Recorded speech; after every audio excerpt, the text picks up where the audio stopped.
ايه رأيكم في صينية الفراخ المشوية دي؟ فراخ بقى مش عايزه اقول لكم بقى طعمها تحفه. هقول لك ازاي ان انت ما تخليش فيها زفاره، وكمان ازاي ان انت تعملي التتبيله بتاعتها. هقول لك على المكونين كمان هتحطيهم، هخلي طعم التتبيله بتاعتك في حاجه تانية خالص. شوفي قلبها ابيض من جوه ومستويه وحاجه كده خطيره، وطعمها مش عايزه اقول لك مش هتسيبي الطريقه دي خالص لما تعمليها، لان فعلا هتعجبك جدا وتعجب اولادك. السلام عليكم، ازيكم حبايب قلب سومه؟ يا رب تكونوا بالف خير. اتمنى ما تنسوش بالشير والاشتراك وتفعيل الجرس، ويلا نشوف الطريقه دي ويلا بينا. وهنسمي بسم الله ونصلي على الرسول، وهنبدا نجيب بصلايه كبيره ونقطعها، او بصلتين صغيرين كده زي ما كانوا عندي. وبعد ما تقطعيهم هتجيبي طماطمايه وسط وتبشري القلب بالمبشره وتاخدي القلب بس، يبقى ده بشر طماطمايه وسط. بعد كده هتجيبي التوابل ديت، عبارة عن معلقة صغيرة من الفلفل الأسمر، من الكزبرة الناشفة، من القرفة بتديها طعم حلو قوي، من البابريكا، من أهم حاجة بقى إيه المكونين اللي احنا هنحطهم، بهارات السبعة وبهارات المشاوي. بهارات المشاوي دي بتدي طعم حلو قوي، وكمان معلقة صغيرة من الكاري، ومعلقة صغيرة من الثوم البودر والبصل البودر. هي دي المكونات بتاعتنا. وهنحط كمان نص معلقة من الملح، ما تزوديش الملح عشان احنا حاطين في ميه التنظيف كان ملح، فانت هتحطي دوبك نص معلقه ملح، وهتحطي معلقه صغيره من العسل، اي عسل بقى ابيض اسمر اي حاجه، وهتحطي يعني تعصري ليمونه كده، وتبداي تضربي ده كله في قلب الكبه. اي مواصفات او اي حاجه يا جماعه هتلاقيني حطاها تحت في صندوق الوصف، هقولك تنظيف الفراخ وهقولك على التوابل تاني في صندوق الوصف. بعد كده هتجيبي كده يعني حوالي معلقتين ميه في قلب الكبه، تاخدي اللي في قلبيها بردك وتنزلي بيها عشان تبقى التتبيله فيها بردك سنه ميه بسيطه.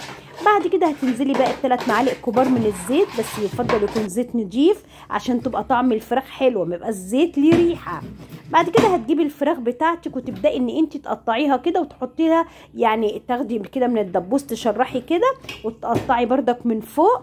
بالنسبه لتنظيف الفراخ بقى هتحطيها في ميه ودقيق وليمون، واهم حاجه معلقه طحينه، وتسيبيها ساعتين. بعد كده تدعكي الفراخ بتاعتك هتلاقيها فله كده قشطه، ما فيهاش اي زفاره ولا فيها اي حاجه، بس طبعا تشيلي منها بقى اي زوائد من الجلد او اي حاجه. خلاص يبقى انت كده عرفتي التنظيف، وهكتبهولك في صندوق الوصف تاني بردك. وتبداي تاخدي الفراخ بعد احنا ما شرحناها كده وعملنا لها فتحات من عند الدبوس من فوق ومن بره ومن فوق، تبداي تاخدي التتبيله دي بقى كده وتحطيها في قلب الجلد من جوه وفي الفتحات كويس جدا عشان تشرب من التتبيله ديت وتبقى كويس.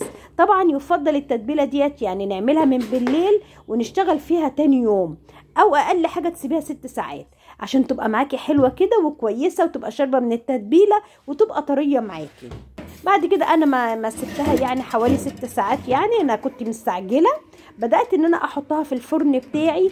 الفراخ دي ما بتقعدش اكتر من ساعه، وما شاء الله ما شاء الله بص بقى بتطلع معاكي ازاي، حاجه كده تحفه جميله بجد. هتسيبيها يعني هتقيدي عليها الفرن من تحت نص ساعه، والنص ساعه التانيه بقى تقيدي من تحت ومن فوق، بس تبدأي تقلبي فيها عشان تلاقيها اتشوت من فوق ومن تحت واخدت لون واحد. بصراحة انا بحب ما شاء الله كده اقدمها مع نوع المكرونة دي، ممكن تعملي جنبيها بطاطس بس بتبقى حلوة يعني. بسم الله ما شاء الله، بصوا بقى بيضة ودايبة حاجة كده وهم بجد، والريحة مش عايزة اقول لكم خطيرة. التتبيلة دي حلوة قوي قوي، كمان التنظيف بتاعها بردك لما انا نقعته، وكل ده هكتبه لكم بردك، حاجه جميله جدا. اتمنى انكم انتم يعجبكم فيديو النهارده، ما تنسوش بالشير والاشتراك وتفعيل الجرس، اهم حاجه الجرس عشان يجيلكم وصفات جديده من عند سومه. ويا رب يعجبكم الفيديو، والسلام عليكم.